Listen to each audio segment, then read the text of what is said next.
बिस्मिल्लाहिर्रहमानिर्रहीम, अस्सलाम वालेकुम। इस वक्त हिजबुल्लाह ने लिबनान पर हमला कर दिया है और इजराइल के तैयारे आए हैं। उन्होंने साउथ की साइड पर जाकर लिबनान पर हमला कर दिया है। और आप ज़रा टाइमिंग चेक कीजिएगा। देखिए, एक तो उन्होंने जो एग्रीमेंट किया था जंग का, वो तो उन्होंने उसकी अब कर दी है खिलाफ वर्जी।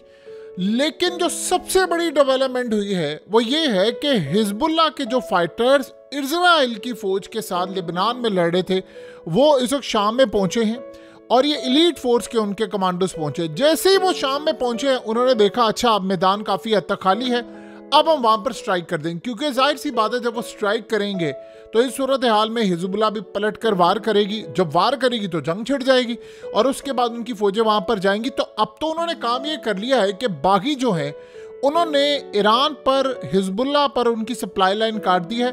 अब आपको सारी सूरत हाल का अंदाजा हो जाएगा कि असल जंग अब उन्होंने छेड़ दी है।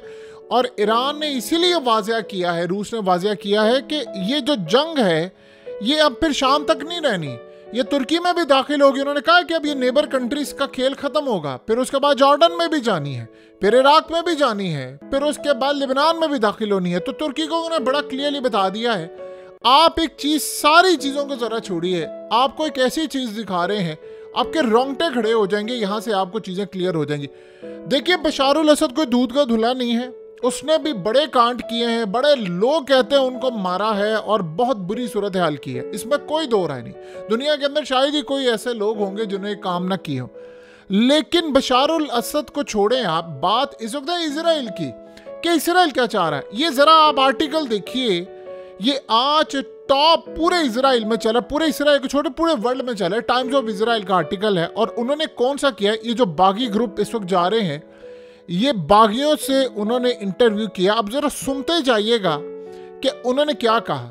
इस इंटरव्यू में उन्होंने इजराइल को कहा है कि जब हम दमिश्क को फतह कर लेंगे तो हम इजराइल के साथ बिल्कुल अमन के साथ जाएंगे और हम एक दो यानी नेबर कंट्रीज के तौर पर रहेंगे जो अमन के साथ रहती हैं। उन्होंने कहा कि हमने जब से ये खाना जंगी शुरू हुई है शाम के अंदर, हमने एक दफ़ा भी किसी सूरत इजराइल के खिलाफ कोई कमेंट्स नहीं दिए जैसे हिजबुल्लाह, यानी हमने कोई ऐसी धमकी नहीं दी इजराइल को जैसे हिजबुल्लाह देती है कि वो जाएंगे और यरूशलेम को आज़ाद करवाएंगे या वो गोलान हाइट्स वापस लेंगे जो 1967 में इजराइल ने कब्जा में ले ली थी।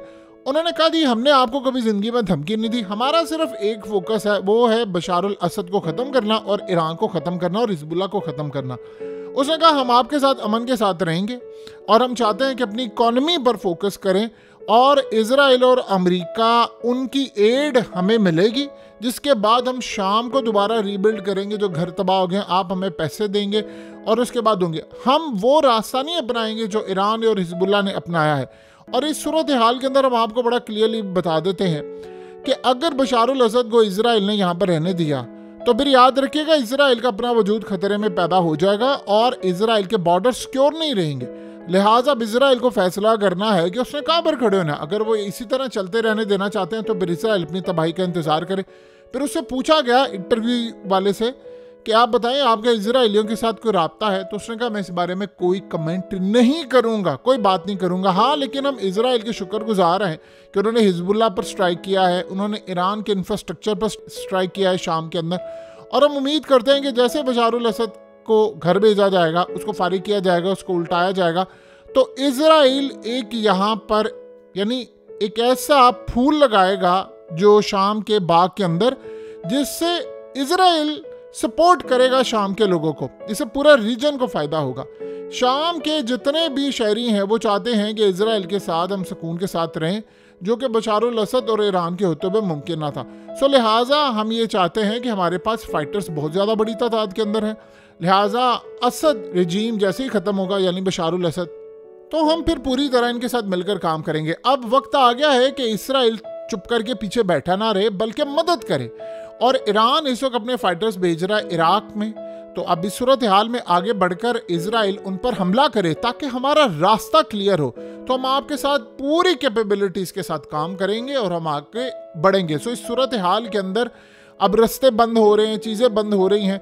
अब जाहिर सी बात, अब रूस हम पर हमला कर रहा है, तो अब इसराइल आगे बढ़े और जाकर उन रस्तों को खुलवाए या स्ट्राइक करे, या जो हमारे मुखालिफ फोर्सेस हैं यानी जो रूस है और जो शाम के अंदर हिजबुल्लाह या ईरान है उन पर हमला करे, ताकि चीज़ें क्लियर हो तो हम जल्द अज जल्द बशारुल असद से यानी क्लियर करें रास्ते को।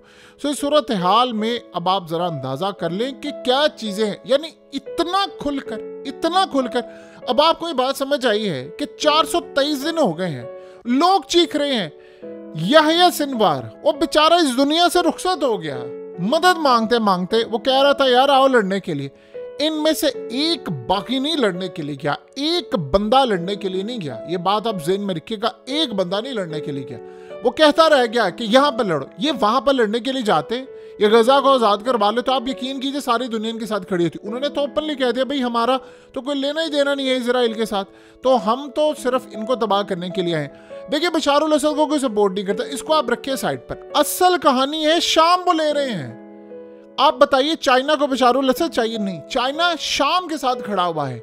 क्या रूस इस सारे मामले पर क्या है? इनको ये पता है असल मसला सारा ये है कि शाम से उन्होंने सफाया करना है। देखिए ये लड़ाई कहां तक जाने वाली। अब आप सोचे उन्होंने लेबनान पर हमला शुरू कर दिया है। अभी क्या लेबनान पर हमला हो रहा है? उन्होंने देखा है कि ये बागी आगे हैं तो हिजबुल्लाह के फाइटर्स को भी मार रहे हैं। अब उसके अलावा ईरान पर भी हमला हो रहा है, रूस पर भी हमला हो रहा है, चाइना के इंटरेस्ट पर भी हमला हो रहा है। तो इस सूरत हाल में जो वो रास्ता है वहां तक जाना है वो कटरा है, और रास्ता फिर हिजबुल्लाह को हम देख लेंगे, फिर लेबनान को हम खुद ही हासिल कर लेंगे, फिर लेबनान के ऊपर हमले करेंगे क्योंकि सप्लाई लाइन भी इनकी काट दी जाएगी और फाइटर्स भी वहां पर। और कह रहे हैं हम चारों तरफ से अब लेबनान को घेरने के लिए जा रहे हैं, ना बाहर से कोई मदद आ सके ना कुछ। और कौन किस तरह घेर रहे हैं? कह रहे हैं ये जो बागी हैं ये असल में सपोर्ट कर रहे हैं इसराइल को कि वो अब लेबनान की सप्लाई लाइन यहां से ना जाने दे। आप यानी हम लोग अंधे हो गए हैं, नजर नहीं आ पा रहा। ये बंदे, ये दाइश का ग्रुप था, दाइश का टूटा हुआ विंग है। ये जुलानी किसके साथ काम कर रहा था? ये दाइश का उस वक्त नुमाइंदा था, और अब इसने एक अपना ग्रुप बना लिया है और उसको सपोर्ट कर रहा है इसराइल। आप बताइए टाइम्स ऑफ इसराइल में ओपन ये बात की जा रही है, वो कह रहे हैं कि हमने तो इसराइल से लड़ना नहीं है।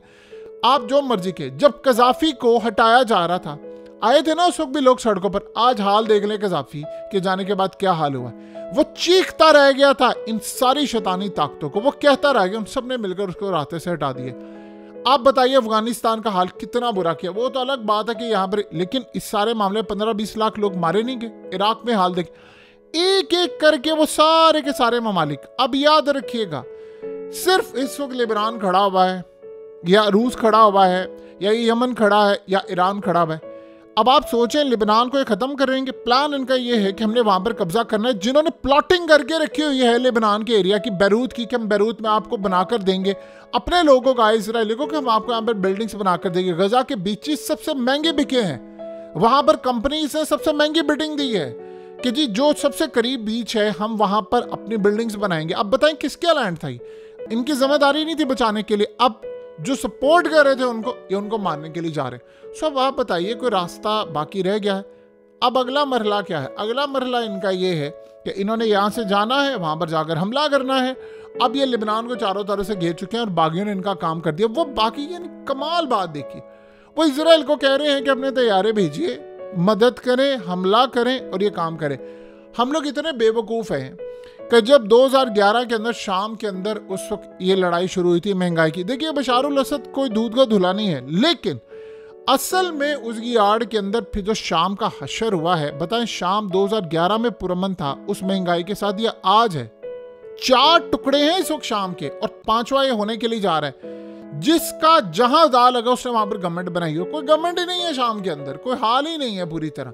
अब आप बताइए रूस की आप मिलिट्री बेसिस पर हमला कर रहे हैं, अब यूक्रेन में भी उसकी मिलिट्री बेसिस पर यानी हमला करके यूक्रेन से मॉस्को पर हमला कर रहे हैं। क्या एजेंडा है? क्लियर नहीं है। फिर उसके बाद आप किसकी तरफ आ रहे हैं? चाइना की तरफ आ रहे हैं। जो रूस के साथ खड़ा होता है उसकी गवर्नमेंट हटा देते हैं दुनिया के अंदर। तो अब आपको रास्ते क्लियर नहीं हो रहे। अमेरिका और इसराइल कहां पर खड़े हैं? हमें अंधे लोग, अंधों की यानी आप सोचें जो अंधों के शहरों में आईना बेचते हैं, तो फिर इस सारे मामले में उनको कहां पर कहानी समझ आनी। ये जो सूरत हाल है ना, ये आप ज़हन में रखिएगा, ये दाइश की गवर्नमेंट आ रही है। और दाइश ने ना कभी इसराइल पर हमला किया है, ना कभी इन लोगों ने कभी जिंदगी के अंदर अमेरिका को कुछ कहा है। और जब इनसे पूछे तो कहते हैं कि हमें दीन इजाज़त ही नहीं देता। बहरहाल इस सारी सूरत हाल में याद रखिएगा, इसराइल की फोर्सेस साउथ सीरिया, लेने के लिए तैयार है। ये जैसे दमिश्क गया आपके हाथ से वो निकल जाएगा, फिर रोते रहेंगे। आज तक आप इजराइल से सारे 57 मुल्क मिलकर 1 इंच जमीन वापस नहीं ले सके। 1 इंच, इतनी फौजें हैं सबकी, एयरफोर्स है, 1 इंच जमीन नहीं ले सके। ये शाम गया आपके हाथ से, लेबनान गया अगर आपके हाथ से, तो आप सारी जिंदगी भी लगे रहे तो आप इनसे नहीं ले सकते, अनटिल के एक कुछ साल के बाद वो फिर तमाम चीज़ें पूरी होंगी और फिर वो लड़ाइयाँ होंगी और फिर खुरासान हुई सब कुछ। लेकिन अब की सूरत हाल बहुत ज़्यादा खतरनाक होगी।